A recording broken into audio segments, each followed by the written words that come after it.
মশা আমাদের প্রত্যেকেরই বাড়িতে কম বেশি রয়েছে। বাড়ি এবং বাড়ির আশেপাশে এরিয়া কিভাবে মশা থেকে মুক্তি দেবে, এই প্রশ্নটি আমাদের সারাক্ষণই বিরক্তি করে। চিন্তা করার কিছুই নেই।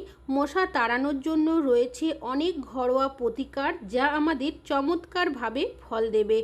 মশা নিঃসন্দেহে বিরক্তিকর উড়ন্ত পোকা, যা গ্রীষ্ম আর বর্ষায় অবাঞ্ছিত দর্শন দেয়। যদিও ছোট এই পোকামাকড়গুলি তবে অন্যান্য পোকামাকড়ের তুলনায় অসুস্থতা ছড়াতে বেশি সক্ষম।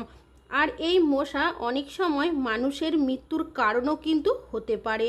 তাছাড়াও এই মশার কামড়ে অনেক সময় চিকনগুনিয়া, ম্যালেরিয়া, ডেঙ্গু, ফাইলেরিয়া, পিচ্চর এই বিভিন্ন ধরনের মারাত্মক রোগ সংক্রমিত করে থাকে। স্প্রে, কয়েল, অ্যারোসল কোনো কিছুতেই মশা তাড়ানো এতটাও সহজ নয়।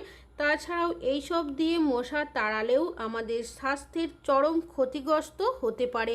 তবে আমরা যদি প্রাকৃতিকভাবে মশা তাড়িয়ে দিতে পারি বাড়ি থেকে, তাহলে এর থেকে ভালো কিছুই কিন্তু হয় না। চলুন দেখে নেওয়া যাক মশা আমরা কিভাবে খুব সহজেই বাড়ি থেকে তাড়িয়ে দিতে পারবো।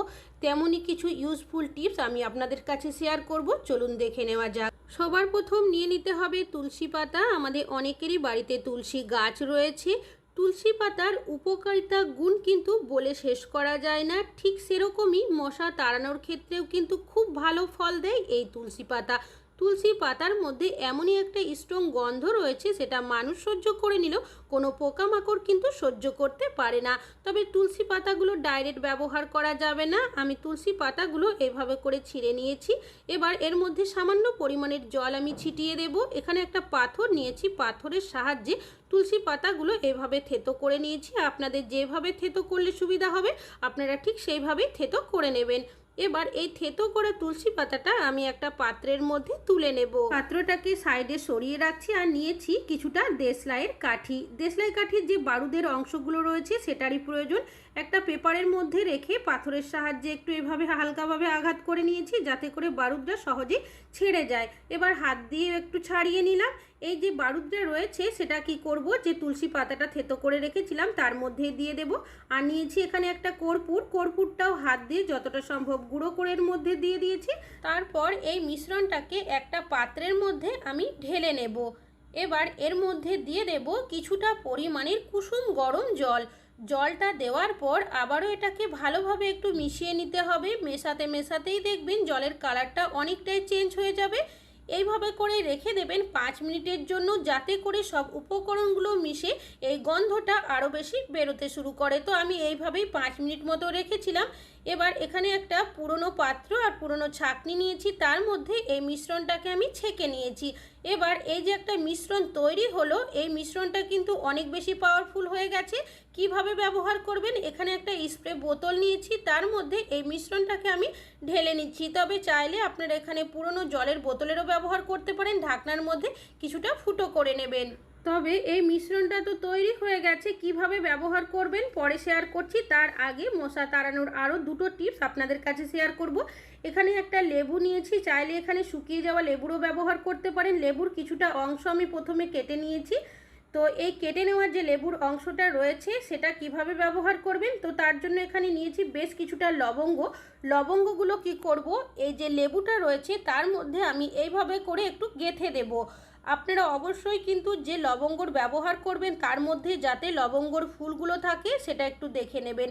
আমরা যদি এইভাবে করে লবঙ্গ লেবুর মধ্যে গেঁথে দিতে পারি, লেবুর মধ্যে এমনিতেই একটা স্ট্রং গন্ধ থাকে আর লবঙ্গর মধ্যেও একটা স্ট্রং গন্ধ রয়েছে। তবে এই দুটো গন্ধ যখন একসাথে মিশে যায় এমনই একটা পাওয়ারফুল গন্ধ তৈরি হয়, যেটা মশা বা কোনো পোকামাকড় কিন্তু সহ্য করতে পারে না। আপনারা কোথায় কিভাবে ব্যবহার করবেন সেটা পরে শেয়ার করব। তার আগে বাকি যে লেবুটা রেখেছিলাম সেটা নিয়েছি। লেবুর রসটাকে আমি বের করে দিচ্ছি। এখানে কিন্তু লেবুর রসটার ব্যবহার করব না, লেবুর যে খোসাটা রয়েছে সেটারই ব্যবহার করব। তো কিভাবে খোসাটা ব্যবহার করবেন চলুন দেখে নেওয়া যাক।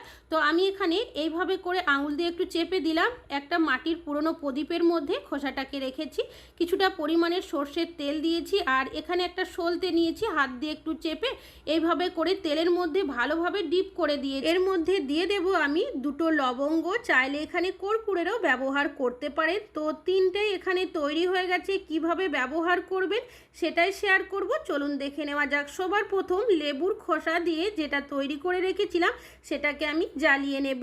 এইভাবে যদি আপনারা একটা প্রদীপের মতো বানিয়ে সন্ধ্যাবেলা জ্বালিয়ে রাখতে পারেন বাড়িতে, এখান থেকে দেখবেন এমনই একটা স্ট্রং গন্ধ বেরোতে শুরু করবে। সেই গন্ধটা মানুষ সহ্য করে নিলেও কোনো পোকা মাকড় মশা কিন্তু সহ্য করতে পারে না। চাইলে সন্ধ্যাবেলা আপনারা পুরো কিচেনের মধ্যে, রুমের মধ্যে, বাড়ির চারিপাশে কিন্তু ঘুরিয়ে নিতে পারেন। কেন কি, যদি কোথাও মশা থেকেও থাকে এর গন্ধের কারণে দেখবেন মশারা কিন্তু ঘোরের মতো হয়ে মেঝেতে পড়ে যাবে। তাছাড়াও যদি চান আপনারা এই প্রদীপটা যে রুমের মধ্যে মশার পরিমাণ বেশি থাকবে সেখানে একটা সাইড করে কিন্তু কিছুক্ষণের জন্য রেখেও দিতে পারেন। তবে রোজ যে ব্যবহার করতে হবে তা কিন্তু নয়, অবশ্যই মাঝে মধ্যে ব্যবহার করবেন। আর এইভাবে যদি বানিয়ে রাখতে পারেন আপনারা কিন্তু এক সপ্তাহ পর্যন্তও ব্যবহার করতে পারেন। যখন প্রদীপটা নিভিয়ে দেবেন দেখবেন নিভিয়ে দেওয়ার পরেও একটা ধোঁয়া সৃষ্টি হবে, সেই ধোঁয়াটাও কিন্তু অনেকটাই পাওয়ারফুল থাকে। এই গন্ধটাও কিন্তু মশা কোনোভাবেই সহ্য করতে পারে না। তাছাড়াও যে লেবুর মধ্যে লবঙ্গটা গেঁথে রেখেছিলাম সেটা কোথায় কিভাবে ব্যবহার করবেন, যখন বাচ্চারা পড়াশুনো করে দেখবেন টেবিলের মধ্যে কি হয়, তাদের হাতে পায়ের মধ্যে মশা কামড়াতে শুরু করে। তো এইভাবে যদি আপনারা লেবুটাকে রেখে দিতে পারেন, লবঙ্গ আর লেবুর রসের দুটো গন্ধ মিশে যাওয়ার কারণে এমনই একটা স্ট্রং গন্ধ তৈরি হবে, সেই গন্ধ কিন্তু মশা কোনোভাবেই সহ্য করতে পারে না। তখন আমরা ডাইনিং টেবিলে বসে খাওয়া দাওয়া করি, বিশেষ করে রাত্রেবেলা বা সন্ধ্যাবেলা দেখবেন অনেক সময় দেখা যায় হাতে পায়ের মধ্যে আমাদের কামড়াতে শুরু করে। এইভাবে করে আপনারা ডাইনিং টেবিলের পাশেও রাখতে পারেন, কিচেনের সাইড করেও রেখে দিতে পারেন। তাছাড়া অনেক সময় জানালার সাইড হয়েও মশারা চলে আসে, তো আপনারা জানালার সাইডেও কিন্তু এই লেবুটাকে রেখে দিতে পারেন। আশা করছি এই টিপসটাও আপনাদের অনেক বেশি কাজে আসবে। এবার যে সলিউশনটা আমি স্প্রে বোতলের মধ্যে ভরে রেখেছিলাম সেটা নিয়েছি। ব্যবহার করার আগে হাত দিয়ে একটু ঝাঁকিয়ে নেবেন যাতে করে গন্ধটা বেরোতে শুরু করে। আমাদের দরজার পিছনের সাইডে অনেক সময় দেখা যায় মশারা লুকিয়ে বসে থাকে, তো আপনারা দরজার পিছনের সাইডে অবশ্যই কিছুটা সলিউশন এইভাবে স্প্রে করে দেবেন। এতে কি হবে, এর গন্ধের কারণে মশা যদি থেকেও থাকে চলে যাবে, আর যদি মশারা নাও থাকে এই সলিউশনটা স্প্রে করার কারণে মশারা কিন্তু এখানে কোনোভাবেই আর আসতে পারবে না।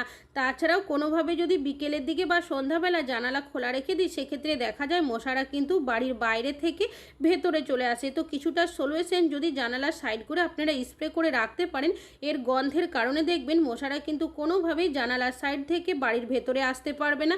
তাছাড়াও চাইলে আপনারা মেন দরজার মধ্যেও কিছুটা সলিউশন স্প্রে করে রেখে দিতে পারেন, দরজা খুললেও অনেক সময় মশারা বাড়ির ভেতরে চলে আসে। তাছাড়াও টয়লেটের মধ্যেও কিন্তু মশার উপদ্রব প্রচুর থাকে, তো কিছুটা সলিউশন আপনারা এইভাবে করে টয়লেটের মধ্যেও কিন্তু অবশ্যই স্প্রে করে রাখবেন। কেন কি, এখানে যদি স্প্রে করে রেখে দিতে পারেন কিছুটা সলিউশন, এর গন্ধের কারণে দেখবেন মশারা কিন্তু কোনোভাবেই আসবে না। আর যদি থেকেও থাকে এই সলিউশনের গন্ধের কারণে দেখবেন ওরা কিন্তু চলে যাবে। তাছাড়াও যেখানে গ্যাসের সিলিন্ডার থাকে অনেক সময় তার আশেপাশে ছোটোখাটো পোকামাকড় দেখা যায়, মশারাও কিন্তু থাকতে দেখা যায়। কিছুটা সলিউশন আপনারা এইভাবে করে স্প্রে করে রেখে দিতে পারেন। তাছাড়াও অনেক সময় দেখবেন আমাদের যে জলের নালি বা ড্রেন থাকে এখান থেকেও মশা চলে আসে। অনেক সময় ছোটোখাটো পোকামাকড়, আরশোলা, ইঁদুরও কিন্তু আসতে দেখা যায়। এইভাবে যদি কিছুটা সলিউশন স্প্রে করে রাখতে পারেন, এই গন্ধটা এতটাই পাওয়ারফুল এখান থেকে মশা, আরশোলা, পোকা মাকড়, ইঁদুর কোনো কিছুই আসে না। আমরা রাত্রেবেলা বা সন্ধ্যাবেলা কিচেনে কোনো কিছু রান্নাবান্না করি, মশার পরিমাণ এতটাই বেশি থাকে, অনেক সময় পায়ের মধ্যে কামড়ে দেয়, হাতের মধ্যে কামড়ে দেয়, আমরা কিন্তু কোনোভাবেই কিচেনের মধ্যে দাঁড়িয়ে থাকতে পারি না। কিছুটা সলিউশন এভাবে করে স্প্রে করে রেখে দেবেন।